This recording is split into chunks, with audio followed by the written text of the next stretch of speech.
আদালত চত্বরে রাজনৈতিক সৌজন্য নিরপেক্ষতার বার্তা বার অ্যাসোসিয়েশনের। মঙ্গলবার দুর্গাপুর মহকুমা আদালতে বার অ্যাসোসিয়েশনে হাজির হন দুর্গাপুর পশ্চিম কেন্দ্রের তৃণমূল কংগ্রেস প্রার্থী কবি দত্ত।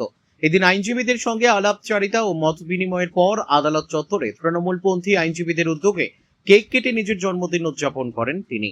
জন্মদিনের এই আয়োজন ঘিরে আবেগ আপ্লুত হয়ে কবি দত্ত বলেন, সারাদিনে অনেক জায়গায় জন্মদিন পালন করেছি, কিন্তু এখানে এসে যে ভালোবাসা পেলাম তা সত্যিই অভিভূত করেছে। ঈশ্বরের কাছে প্রার্থনা করি এই ভালোবাসার মর্যাদা রাখতে পারি এবং দায়িত্ব পেলে তা সঠিকভাবে পালন করতে পারি। এদিন বার অ্যাসোসিয়েশনের সভাপতি আইনজীবী সঞ্জীব কুণ্ডু জানান, প্রার্থী আইনজীবীদের সঙ্গে উন্নয়নমূলক কাজের বিষয়ে আলোচনা করেছেন এবং ভোটের আবেদনও রেখেছেন। পাশাপাশি তিনি স্পষ্ট করেন, বার অ্যাসোসিয়েশন সবসময় নিরপেক্ষ এবং ভবিষ্যতেও সেই অবস্থান বজায় থাকবে। তিনি আরও জানান, এর আগে বিজেপি প্রার্থী লক্ষণ ঘোড়ইও এখানে এসে প্রচার করেছেন। আদালত চত্বরে রাজনৈতিক উপস্থিতি থাকলেও নিরপেক্ষতার বার্তা স্পষ্ট রাখতে চাই বার অ্যাসোসিয়েশন। ভোটের আবহে এই ভারসাম্য বজায় থাকাই গুরুত্বপূর্ণ মনে করছে ওয়াকিবহাল মহল। দুর্গাপুর থেকে বিধানচন্দ্র গাঙ্গুলির report, big news Bangla. Kabidev বাবু যেটা কেক কাটলেন, এখানে যারা জুনিয়র আইনজীবী এবং মহিলা আইনজীবী আছেন তাদের পক্ষ থেকে এই কেকটা কাটা হয়েছে। এটার সাথে বারের কোনো সম্পর্ক না, সেটা আপনাকেও দেখা গেল। দেখুন, আমি তো একজন লয়ার, আমাকে তো আপনি দেখবেন।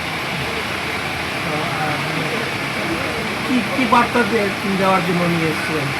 উনি বার্তা দিতে এসেছিলেন যে যেভাবে বিগত 1.5 বছর ধরে উনি উন্নয়নমূলক কাজ করেছেন, আপনারা সেই উন্নয়নমূলক কাজ দেখেছেন। উনি বার্তা দিতে এলেন যে সেই উন্নয়নমূলক কাজে দেখে যদি আপনারা স্যাটিসফ্যাকশন পান তাহলে আপনাদের ভোটটা যেন অবশ্যই পূর্ববর্তী। আচ্ছা, একটা কথা বলার আছে যে বার অ্যাসোসিয়েশন তো নিরপেক্ষ, তাহলে অন্য দলের প্রার্থীরা কি সুযোগ পাবে এরকম ভাবে? গতকাল এসেছিল লক্ষণবাবু, এসেছিল। আগামী কাল বাদে পরশুদিন সিপিএম এর প্রার্থী আসবে বলে শুনেছি। দেখুন, বার নিরপেক্ষ, বারে যে খুশি আসতে পারে তাদেরকে সবসময় ওয়েলকাম। তাদের সাথে আমরা বসবো, আড্ডা দেবো, গল্প করবো, চা কফি সমস্ত কিছু খাওয়াবো। যদি কেউ যদি না আসেন ভাবেন, তো আপনাদের মাধ্যমে জানিয়ে দিচ্ছে, আপনারা তাদেরকে বার্তা পৌঁছে দিবেন। তারা যদি আসতে চান অবশ্যই যে প্রেসিডেন্টের দায়িত্বে আপনি আছেন, আপনি নিরপেক্ষ? দেখুন, প্রত্যেকটা মানুষের একটা সত্তা থাকে। তো আপনি যদি আমাকে মানুষ হিসাবে ব্যক্তিগতভাবে জিজ্ঞেস করেন তাহলে তার জবাব একরকম দেব। আর আপনি প্রেসিডেন্ট হিসেবে যেহেতু আপনি আমাকে জিজ্ঞেস করেছেন, আপনাকে 100-র মধ্যে 110% আমি এখানে নিরপেক্ষ। এবং আমাদের বার বিগত দিনে যারা চালিয়েছিলেন তারাও নিরপেক্ষ চালিয়েছে, আজকে যারা আমরা বার চালাচ্ছি তারাও নিরপেক্ষ চালাচ্ছে, এবং আগামী দিনে যাদের হাতে বার থাকবে তারাও আশা রাখি নিরপেক্ষ চালাবে।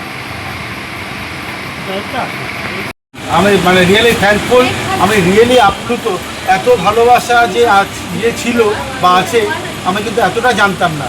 এবং আমি ভগবানের কাছে প্রার্থনা করি এই যে ভালোবাসার যে ভারটা এটা যেন বহন করতে পারি, এবং দায়িত্ব যদি আসে সেই দায়িত্বটা যেন ঠিক মতো পালন করতে পারি উইথ স্যাটিসফ্যাকশন। মুখ্যমন্ত্রীর শুভেচ্ছা বার্তা পেয়েছেন? সব কিছু সব জায়গায় বলা যায় না, চলো আমার কিছু নেই, তোমরাই আছো, আমার হয়ে তোমরা চেয়ে যাবে। এবার সেটাকে আমি মন থেকে বলবো যে দেখো, আমি আবারও বলি, আমি সব জায়গায় একটা কথা বলি, আমি ভিক্ষা চাইছি না। আমি ভাই 1 বছর কাজ করেছি মনের মতো করে। আমি তোমরা যদি খুশি হও, তোমাদের যদি মনে হয় যে ঠিক আছে, আই এম কোয়াইট কনফিডেন্ট যে তোমরা আমার সম্বন্ধে, তাহলেই গিয়ে ভোটটা আমাকে দেবে।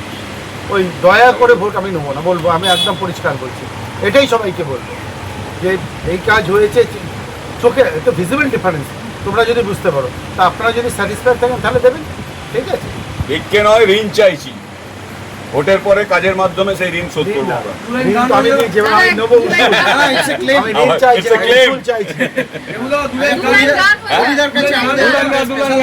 আচ্ছা, ডিমান্ড হোক।